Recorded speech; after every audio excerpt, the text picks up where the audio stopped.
Alright, it's the 26th of February. Let's see if it'll catch it here. It is 12:07 in the afternoon. I'm taking a 30-minute break. I've been driving what seems like forever. Okay, focus. I know you want to focus. Okay, it was focused like a second ago. There we go. 5 hours and 58 minutes left on my driving clock. 8:19. So I got a ton of time. Let's see, what have I done today?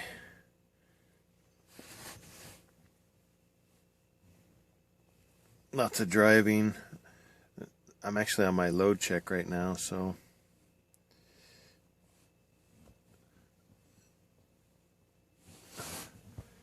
I've done it kind of shows what I've been doing. Lots of hours on duty. And today I've already driven, okay, yeah, because I'm looking at something. I'd hate for you to focus on it. 306 miles, that says 302.2 miles, even though you can't see it on here. So I'm in, I'm like on the border of Virginia and West Virginia. So you got, air ride seats. I like to lower that when I'm getting in and out of the truck, so I don't have to fight it when I'm getting in. It snowed like from Charlotte, North Carolina, all the way up to who knows where. But so I'm in these the mountainous area of Virginia. I think it's the roads have been actually, it's pretty wet and mushy here in this rest stop, but you know, it's the roads are incredibly good condition. You listened to the news yesterday, they made it sound like it was going to be horrendous.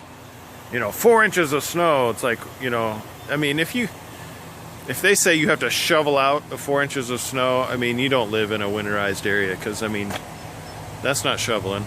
That's like brushing it off your sidewalk.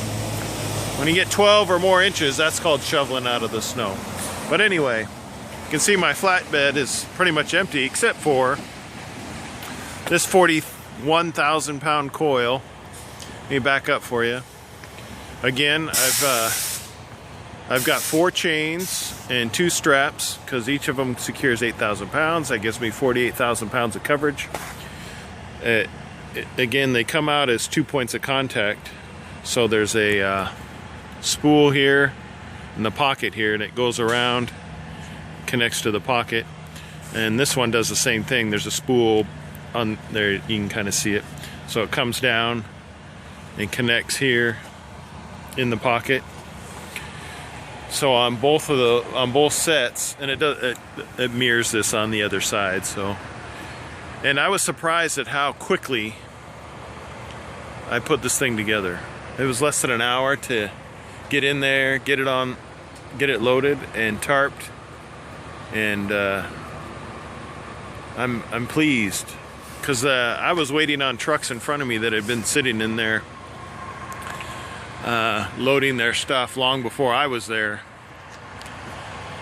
I might throw a couple more bungees up there just to tighten up that top, that D-ring. I'll connect it to the other side, and probably this one here, because it does bellow a little bit, but I mean, it's doing really well. I could leave it alone, but I got OCD, so I got to take care of those things. Again, I don't know how well you can see it, but there's the we're right next to some mountains. I've been traveling up and down. You can see across there, I'm traveling through the mountains into West Virginia, so we'll keep going and see what happens today. I captured I don't know, I'm having a problem with well, I don't know if I'm having a problem.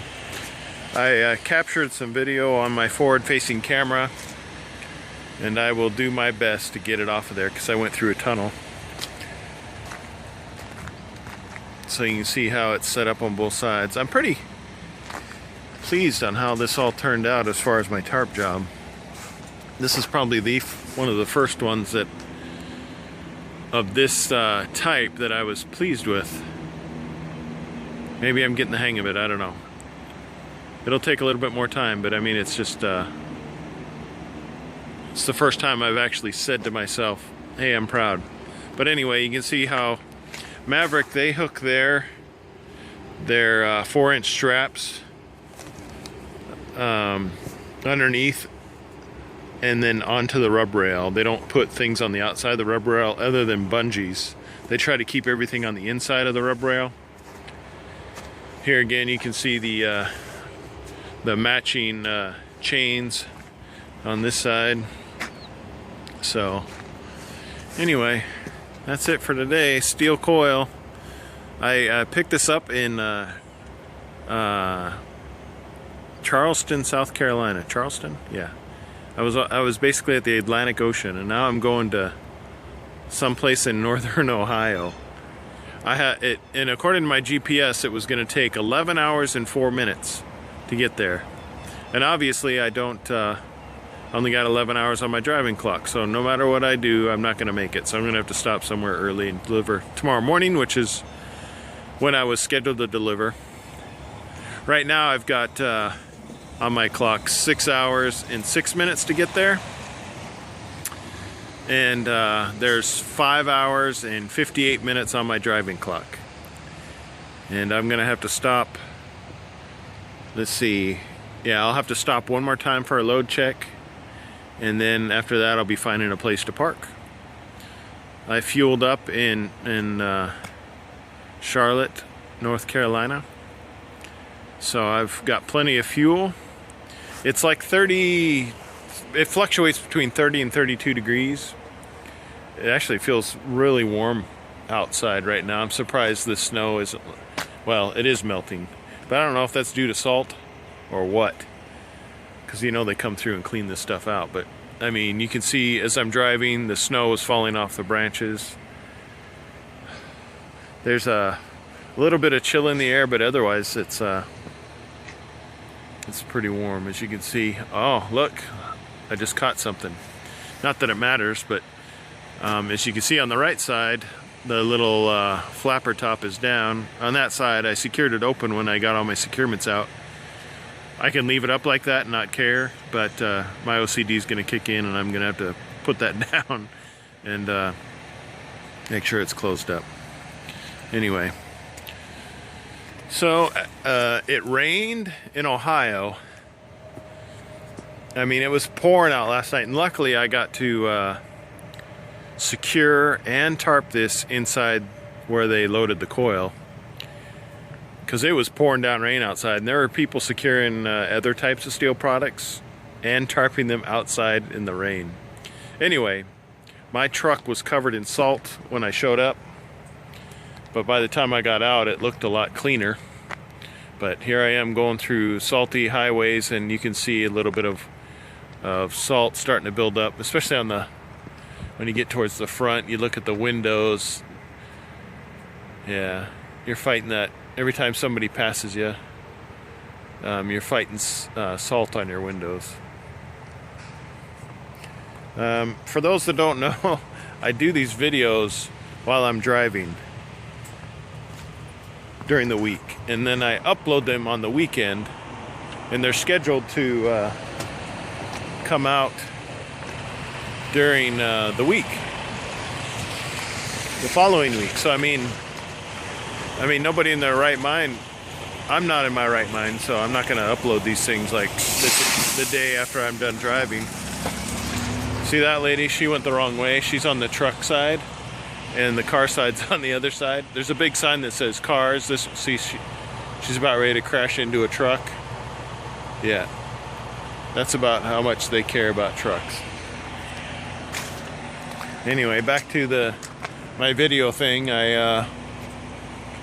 These get scheduled to come out throughout the week, because I don't want to. I used to follow a guy that drove for TMC, and he would come home for, I think, the weekend and upload all his videos, and they all came out at the exact same time. So it was an overindulgence of that of his videos.